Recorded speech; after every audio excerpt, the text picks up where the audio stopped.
जय श्री कृष्णा। इस अध्याय में भगवान कहते हैं, वे जो इस ज्ञान की शरण लेते हैं मेरे साथ एक होंगे और वे सृष्टि के समय न तो पुनः जन्म लेंगे और न ही प्रलय के समय उनका विनाश होगा। आगे कहते हैं, जब शरीरधारी जीव प्रकृति के इन तीनों गुणों को पार कर जाता है तब वह जन्म, मृत्यु, बुढ़ापा और सभी प्रकार के कष्टों से मुक्त होकर इस जीवन में परम अनंत स्वरूप अमरता को प्राप्त कर लेता है। जय श्री कृष्णा। तो आइए आज हम चर्चा करते हैं श्रीमद् भागवत गीता के अध्याय 14 गुण त्रय विभाग योग, यानी कि प्रकृति और पुरुष द्वारा जगत की उत्पत्ति।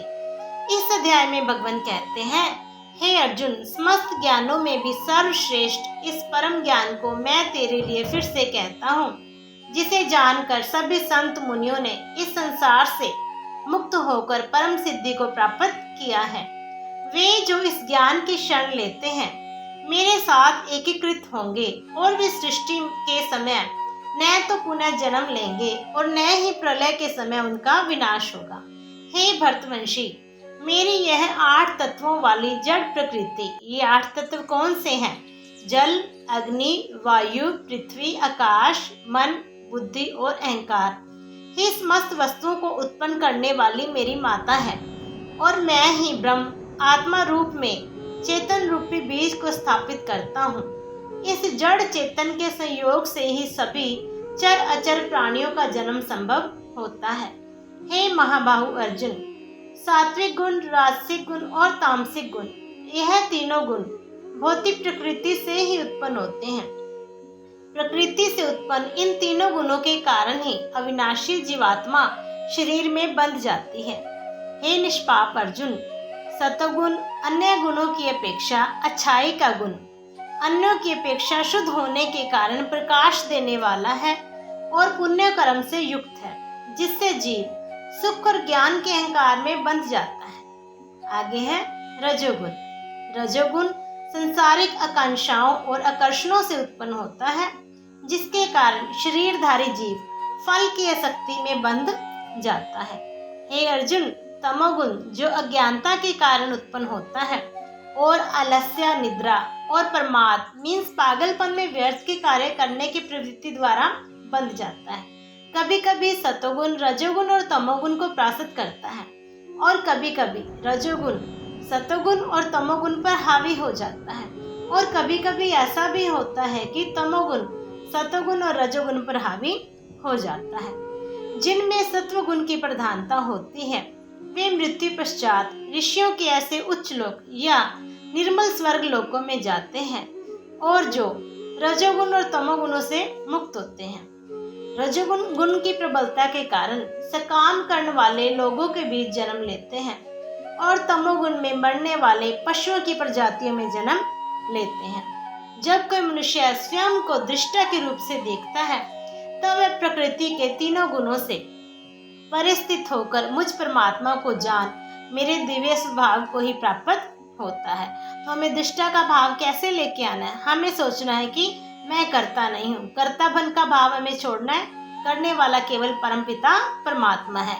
ये होता है दृष्टा का भाव। आगे बोलते हैं, जब शरीरधारी जीव प्रकृति के इन तीनों गुणों को पार कर जाता है तब वह जन्म, मृत्यु, बुढ़ापा तथा सभी प्रकार के कष्टों से मुक्त होकर इसी जीवन में परम आनंद स्वरूप अमरता को प्राप्त कर लेता है। आगे अर्जुन ने पूछा, हे भगवान, वे जो इन तीनों गुणों से परे हो जाते हैं उनके क्या लक्षण हैं?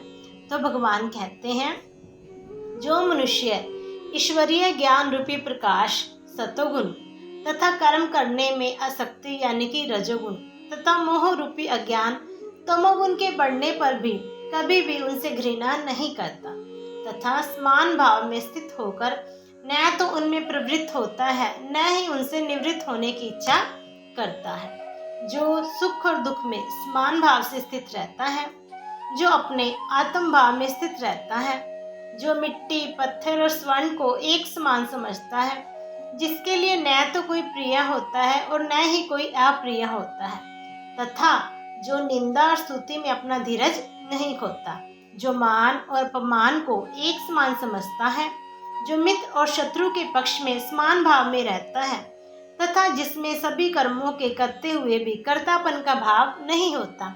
ऐसे मनुष्य को प्रकृति के गुणों से अतीत कहा जाता है, उसे गुणातीत अवस्था को प्राप्त कर लेता है।